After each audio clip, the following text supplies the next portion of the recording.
we are again. Welcome back to the Artful podcast, guys. It's Matteo here, your host. And how you doing in this beautiful day? Finally, we had a sunny day. Still a bit cold, but lately it's been horrible. We had a storm basically every day. It was super windy. It was just, I can't wait for a holiday on the beach and a cocktail in my hand. Cannot wait. But anyway, today we're gonna have an international guest. We're gonna have a new studio chat with an amazing artist which I met in Zambia when I went traveling with my girlfriend for a month. We met this it's basically not even just him, it's his whole family. They're all artists. I'm not joking, they are all artists. Mom, dad, sister, siblings, everybody. And it was amazing to meeting them. I'm gonna tell the story. We're gonna talk about how we met, which is, I think, it's a really pretty funny story.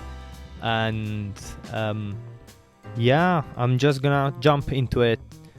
And this was our studio chat.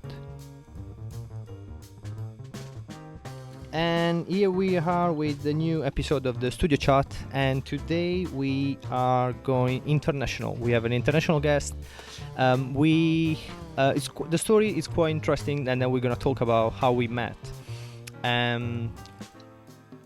We are here with.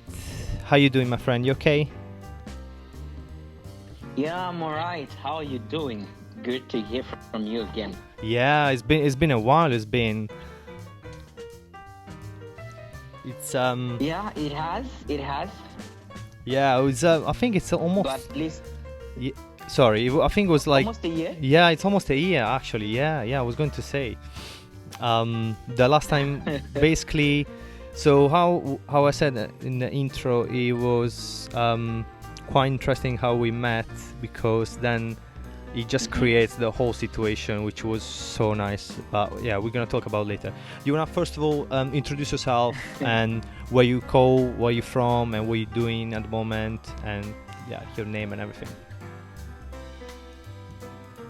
Okay. My name is Kangwa YOMBWE. I'm from Zambia. Zambia, basically in Africa. So I'm a Livingstone resident, and I'm a visual artist. So I'm more of a painter. Though during my school days, when I was in college, I majored in sculpture. So I do a bit of sculpture. Though it was my major, after college, I think I went back to painting. So I basically didn't want to major into painting, because at least I already knew, or I would say I had an idea about painting even before going to school. So I thought, why not try to do something different? So sculpture was something different for me, but basically I'm more of a painter. Yeah, you just tried. Yeah, and a teacher as well. Oh yeah, because yeah, the super interesting thing about you guys, it's the whole family. It's an artist family, is it? Yes. So it's not just me. My mom is an artist as well. My dad is an artist, and I have siblings who are also into art, sisters as well. So yeah. Oh, and funny enough, we've been through the same college as well, because it's basically like one of the schools that really offer art. So now we have another one, but at the time it was like the only school, I would say. So yeah, but it's interesting, and we have different specialities. It's amazing. Yeah, it's pretty cool. It's crazy how like literally the whole family is into art. It's so cool. First of all, I wanna talk about like how we met, because I think it's really interesting. It's so like especially like what happened after, because I think it's super funny. But so basically we were traveling last year. We were traveling on this, yeah, it was in August. We were traveling in Africa, and we were in Zambia, and we were, because obviously like my girlfriend is from there, and I always wanted to visit where she's from. So we came to Africa. We went to Zambia, and we start traveling. And after a while, obviously, because I'm into art, I wanna see the museum. I wanna see like what the local artists do, and I always try everywhere I go. So we were googling where to go to see art, if there was any galleries or museum, and we found your place, which is it's a school, it's a gallery, it's everything, to be honest. It's a cool place, such a cool place. When we came to visit, it was such a cool place. So we went there, and we met, I think was your sister first, and then she started doing a tour, like a little private tour for us. And we were talking about art and what I do and what you guys do, and the all the teaching behind it, which is incredible. And at some point, my girlfriend's mom heard somebody speaking in Bamba, I think, and I think was your which is the dialect of like where you're from.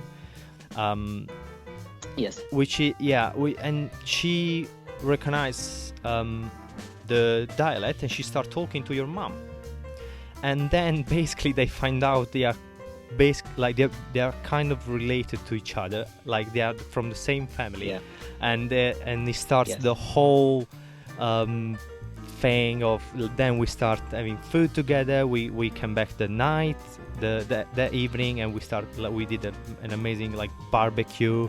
We met so many people there. It was so fun. It was so good. But how crazy is that we randomly Google a gallery, a place where to see paintings and drawings, and we find out that basically we are family, basically. Like your family. Long. That was just amazing. Yeah, it's so cool. It was so funny every time I think about it. So it makes me giggle. But yeah, so we came to your place, and the thing I remember the most is how good is connected from the school that you do, the teaching that you do, and the actual the gallery that you have inside of the school, and like how the two things you connected the two things. I think it's super interesting. And the artists, because you do residency, right, as well? Yes. Yeah, so the artists, they come to your gallery, like your school, they can stay and they can experience the whole meeting kids, meeting the people that are interested in art. I think it's such a great project. It's really good, and I wish I was there doing it. But I might come down for 3 months at some point. Who knows? Well, that would be great. That'd be great. And then we can do even more art, and we can talk about art even more together. But let's come back to your practice and what you do. So, first of all, because I'm really curious. Every time I talk to some artists, I always ask, because it's really a particular period, like what we are living. And how did you deal with the whole COVID thing, the whole COVID-19 pandemic, end of the world scenario? Did you manage to do art? What changed in your practice? Or COVID. Yeah, it changed the. It's quite a game changer. So yeah, being an artist, you really have to be strategic, especially during this time. So I would basically say we didn't see it coming, like, to be that serious. But when it comes to, I think, my practicing, or my experience as an artist, I think what has really changed is the marketing strategy. The marketing strategy. That's true. Because back then, this place being a gallery, like you say, you just googled the place and you were traveling in Africa, and then there we met. It's no longer the thing. People are not traveling to countries anymore, because there's all these restrictions and so on and forth. But I think, though I was trying to put up paintings online and so on and forth, it was not every painting. But I think now I know that one way I can still find clients is, online. So it's basically the use of social media so much. But in terms of my paintings, I wouldn't really say I have. I've been doing paintings on COVID, and if I have maybe one, I think I have carried on with my practice. I think I've stayed true to my subjects, the things that I like, that I talk about. Because one thing I really didn't want to do was also to switch my style of painting to suit in COVID and things like that. I just wanted to remain true to myself, and people can still find the kind of style that I've always had, the kind of subjects that I've always loved. I've loved kids, I've loved nature and things like that. So those are some of the things that I've stuck to. Not really much on paintings that talk about COVID, though I have an idea of a painting that probably I might be doing recently. I'll be able to put online, though it's about COVID, but it will probably be really in a different form. Ooh, so I think talking of COVID, basically I think it's affected most of the artists generally, but this is time to think differently. What haven't we been doing, for sure. What can we do? What can we do different now that it's here? What do we have to do? I think is the biggest question. And you find that now you also tend to local clients mostly, because I think most of the people that would buy my art would probably be, international tourists. And now you look at especially if you also try to survive on art, you need to survive. You also turn to what the locals, what would really suit the locals, especially people around you. What are they into? If really looking into survival and things like that. Yeah, makes sense. Yeah, I had to adapt as well. It just for example, I'm currently exhibiting online with the gallery, but it's online. So I will never thought before this I will do an online exhibition. Not because anything, it wasn't. I feel like it's really important, like if you actually see the piece, the art, and not through a screen or through like a computer, laptop. So, but it's because I really wanted to do something, and I felt like I was doing a lot. I was painting a lot, but it felt like I was not doing enough. So I had to like exhibit. I had to do something with my art. So I decided to do an online exhibition. So you definitely need to adapt, and you definitely need to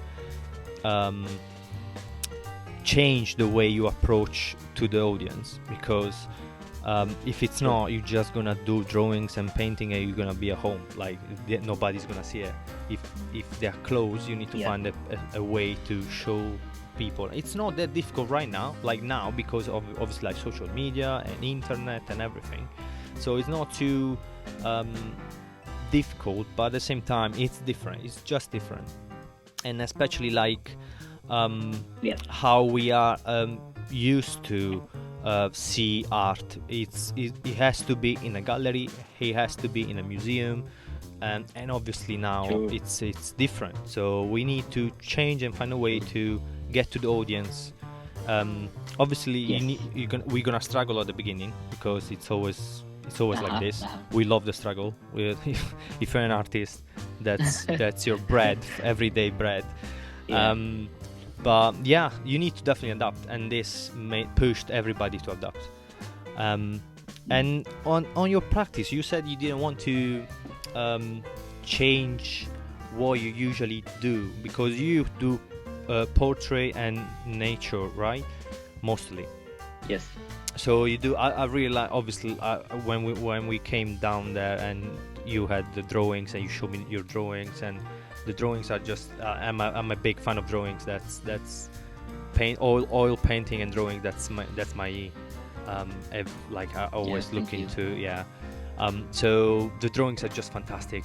Are really good, and you did want to stick to that, right?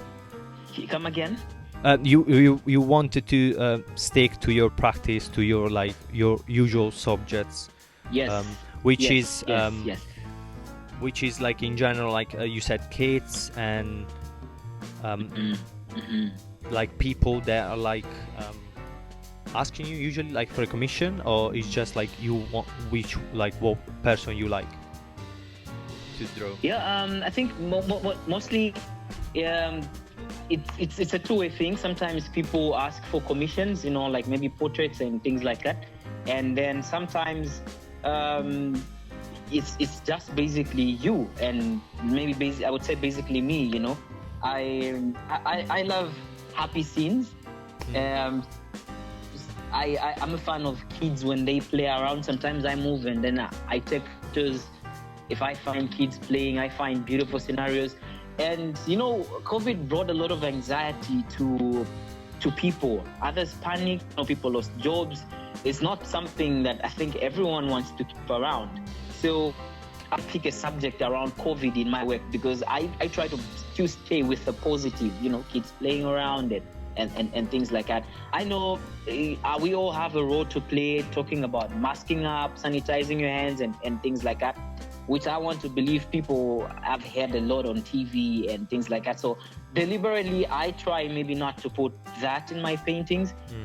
And maybe I stick to, kids playing, and we hoping that you look at a painting and you hope that things would get back to normal, Yeah. I know people are talking about a new normal and things like that, but I think we're all wishing that things could get back to like the actual normal. I think it was really more fun. So I think my paintings, I think they still have that touch. I think for me it's a message of hope. Things really going back to the way they used to be. So it's, I think, one of the reasons why I decided to just stay with my themes, because I saw a lot of artists, I think, during COVID. Most of the faces, they were also masked up. Most of the portraits were masked up, and you could see scenes around coronavirus and so on and forth. So which is a cool thing, but I just try to. Sorry, I was going to say that's really interesting. Yeah, you basically use your drawings and painting or whatever you do to kind of give a little bit of hope to people, to be like, listen, we're gonna come back like as normal, like it's fine, and not as a reminder of what it's happening. Yes, because it's not really as a reminder. Yeah. Of what's happening, because I'm thinking we all know what's happening. Yeah. So you understand. Yeah, we all know what's happening, but the real question is now, what do we want? What do we hope for? That's really interesting. It's so important to put up in the painting. And how do you usually work? Do you do from picture, from life? I work differently. Sometimes I work from life, and sometimes it's kind of hard to do that especially if it's a scene that you've just found kids and playing around. Sometimes the kids maybe within our yard and so on and forth. Maybe I do quick sketches of a certain pose and I ask them to say, can you do that again? So it's just like those quick sketches that you can later develop, especially drawings. Yeah. But if it's gonna turn into a painting, sometimes kids or a person seated that who's not really your model, you're not really gonna have them till you finish your painting. So I work with life to for a start, like sketchworks, and then from there I've got a number of paintings that really I developed into and just like live. And sometimes I love to work just from photographs if I take the photos myself, because one thing I learned is that photography is also art. So you don't just go around finding interesting pictures online and then you just draw them. If there is something that I really need, I think I look for the photographer, and then I talk to the photographer direct, and I'm like, okay, I'm in love with this thing. That's how I want. Can we do it? Yeah. That I do the same. If I need to take a picture, it has to be me basically telling people how to pose and stuff, especially if even more if there is no connection between me and the poser, if it's just for a commission, for example. If it's a person that I know, I will it's easier for me to understand like what to do. But if I don't know the person, I need to be the one telling and directing like how to pose and what we're gonna do basically, which is really important, because you cannot just take a random picture and make your picture doing the drawing, because from the beginning it's not your picture. So how does the school influence you, like the college that you do, did it influence your practice, your art? In a way I would say it did, because there's a part of me being an artist that was influenced by going to college, especially I would say the teaching part, because I'm not only a practicing artist, but I try also to teach. So I think so the aspect of teaching art, I think, is something that was made better by college, because we didn't just go to learn art. We were being trained also how to teach art. So it's like you were being trained on how to be an art teacher, and not just the practice of art itself. So I think the aspect of teaching is something that has greatly been influenced by going to college. It's shaped my teaching abilities in a way. And I think the larger part of it is sculpture and maybe certain commission works that I get, like maybe sign process that I never used to do, like maybe sign writing and maybe sculpture as well before college. But I would paint, I would get commissions of paintings and portraits before college, but the other aspect, no. So I think now when I do any form of sculpture, I think I've got memories of college, because that's where I think my interest developed from. So for what I understood, it's did you use the college experience, the school experience, for you to become a better teacher, to become a better... Is that correct? Yes. So it's interesting that you use them more to learn how to teach, basically. Oh, that's quite... Because for my experience, obviously, it was because I did university here in England, and it was really cool. It was a completely different experience for me. I really enjoyed being in next to people that care about what I want, what I care as well. So if there were other artists there, so it was really good for me to be in that environment. Especially with tutor, I was lucky to have like really good tutor, and I learned quite a lot from them. More not like technique wise, but more like thinking like an artist, like a professional artist, and not just I'm doing drawings, I'm doing painting. It's more thinking more like a profession, because I think it's really difficult. Go ahead. I wouldn't take away anything from my lectures as well. Just from my college lectures as well. I think they did an amazing Because there's not really, maybe you go in college with a certain technique and then you come back with a certain technique, but there's a certain way they're going to shape your thinking as maybe you also stick to your technique, you understand? So I think that I would also give up to them. Yeah, I would give it up to them. Yeah, I think that's a big misconception when you go to like an art school and they're like, oh, I want to learn how to draw. And I don't think that's the actual like a good approach to start with. It's more like you need to think how you're going to approach your drawings more than learning how to draw, because it's a really a completely different mindset than you need to have if you want to do this as a professional. Obviously, if you want to learn how to draw just because for fun, fair enough, you need to just learn how to do it. But if you want to do it as a professional, you need to think. You wake up every day thinking like, I need to do art because I need to bring basically money to the table and just do what you love, basically, which is hard to understand for me. Like it wasn't. I did change when I started college and then I did uni, so it was 4 years ago. Then I was like, oh, actually I can do this for my job. It's not gonna be easy, but I can do this as my job. Yeah, I can. Yeah, which is it's if you wanna be an artist, it's difficult mindset to have. Yeah. Because you're distracted. You need to have quick money, and you involved with doing other jobs, and so you're like, it's just different to keep up thinking like that. So. That's good, like that, like my school teach me to think that and be convinced of what I do. True.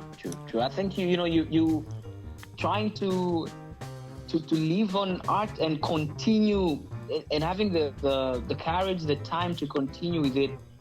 You really have to love it, because like you're saying, there are all these distractors around. Maybe you also have another job and then, basically things to do. So for you to have time, not to say you're always busy when it comes to art, but finding time to do it, if it means, doing the extra hours when other people are sleeping, which is mostly the case with me. I find myself going to bed really late, like 3 in the morning, 2 in the morning.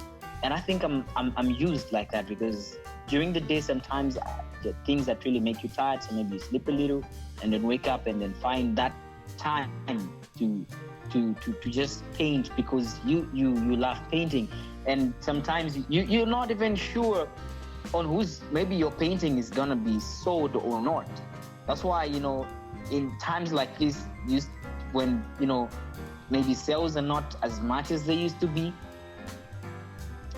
people that really love art, they will still keep up with the painting, because it's part of you. You love painting, and it's something that has just become a part of you. So I think you really need to have a heart for it.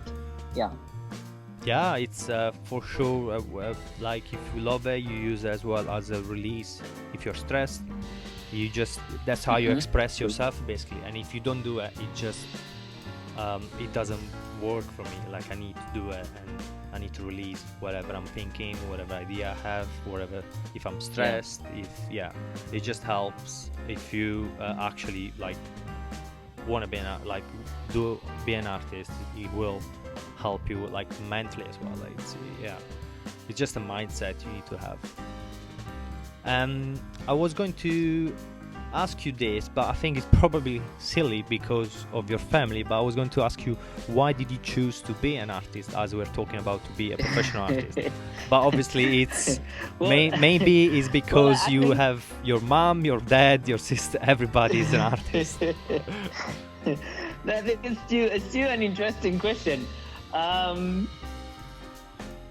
Art so much, I feel it within me. I feel there's this need to just paint, to create, or maybe if it's sculpture that I'm doing, there's just this need to do art.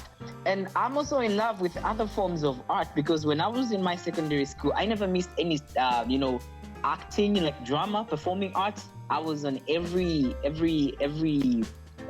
show that the school had. I used to do performing arts. I've always grown up loving music. Oh, that's interesting. So not only the visual art. So I've grown up loving art, and I always tell myself to say, if considering the way I feel about art, if my parents were not doing art, I think I would have still been an artist. If no one in my family was doing art and I still feel the way I feel about art, I think I would still be an artist. Because I think I'm an artist because, I love it. Growing up, I tried to figure out what can I be. I've always known that I was good drawing, I think, from dartboard and things like that. Of course, I had a lot of inspiration around. And I tried to figure out what can I be, but it was really hard to see myself doing something else other than art. So I think I'm doing art because I really love it and I just have the passion for it. And how did your practice change during the time, like over time, since you start drawing and painting? And did you think it's changed a lot, or the subject matter maybe changed, or like the way you doing drawings and stuff? Well, I think firstly with time, obviously the technique, has changed a bit, because I started drawings, paintings from, like really young age. Yeah. Okay, so I think, it's something that has changed with time. My subjects also have changed with time. I think I used to have struggles, picking up subjects. I thought maybe I had to find a different subject. By that I mean maybe, if today I'm working with animals, maybe tomorrow I have to work with buildings and things like that. But I learned to work in series over time. So it's like if I'm working with kids, I know I can figure out different subject matters in the circle of kids. You understand? I think that has made my subject matter become easier, because I think in the past I've suffered with what to paint and like how to paint. Yeah, so you're when more I sure. adopted the culture of probably working in series, it helped. So if I'm maybe doing, say, landscapes and things like that, I know in which line to pick my subjects. I think working in series is something that has helped. And I've also grown to also love abstract art, because, growing up, I thought a painting really had to be so realistic. Yeah. If you can draw, you were a good artist. I think it's still basically in people's minds now, especially people that really don't follow art too much or, very much. They always think a good artist is one that really can depict the person as they are. But it's also something that we've learned with time to say it's not always like that. I've become a fan of abstract work, and I try to use in abstract and still, with just maintain my style of painting, and whether I do realistic or abstract. Yeah, I think basically that, I would say. Yeah, it's the same. Was pretty close, like, to my experience as for me, I had to be a perfect drawing with a perfect technique, super realistic, to be appreciated. But even because I grew up in Italy, and that's the art that you see constantly, it's just beautiful painting, hyper realistic, really really close to reality. So I was influenced a lot by that art. But obviously growing up, you kind of like understand, and especially with my practice, I did a lot of realistic painting and drawing. So I got to the point, for example, now I'm doing a little bit more a loose approach, and have a little bit more abstract background maybe, or non-completely finishing the painting, which is really stressful for me because I'm not used to like just leave it like that. Yeah, I really need to like hide it so I don't go back to the painting, and I need just to leave it there for a bit so I forget. And so I did. Obviously, like, you kind of as well get not bored, but you want to change it up a little bit sometimes, so you just try new things and see what they feel like. And For me, it's been stressful but good, because I know it's a good practice thing to do. Just get out of your comfort zone and just try new things and see what happens. So it's always good. Yes. True. Anyway, I don't want to take too much time of your day, so I will just say thank you for being part of this podcast, and good luck for everything, the best, and I hope one day I will back to Africa and we can do like drawings and painting together. That would be amazing. That would be amazing. Thank you very much as well. Thank you for having me. I know you had a variety of international artists that you could pick from, and well, I'm honored, I would say, to be being on this podcast. So thank you very much, and I'm hoping to see you in person. Art is better done in person. We would do paintings together. We really can't do paintings together online. So we have to be in just one place. So I can't wait. Whether you come here or I come there, but at least we. I'm definitely coming back to Africa. Don't worry. It's me coming there. Don't worry. That would be great. I loved that. So it was great. So thank you very much. I'll speak to you later. All right. Thank you. All right. Thank you very much as well. Sure. And here we are. We had an amazing guest again in this podcast. I'm so lucky. Every single person that I'm interviewing is so interesting. I loved the time that we had in Africa. That's why I was really happy to manage to do this studio chat with this an amazing artist. And check him out I will put in description his Instagram and everything. So check him out, give it a like. Anyway, that's it for today, guys. That's it from the Artful podcast. Don't forget to subscribe, click the like button, the bell button for notification. It will help a lot this channel, and thank you very much for listening. I'm out.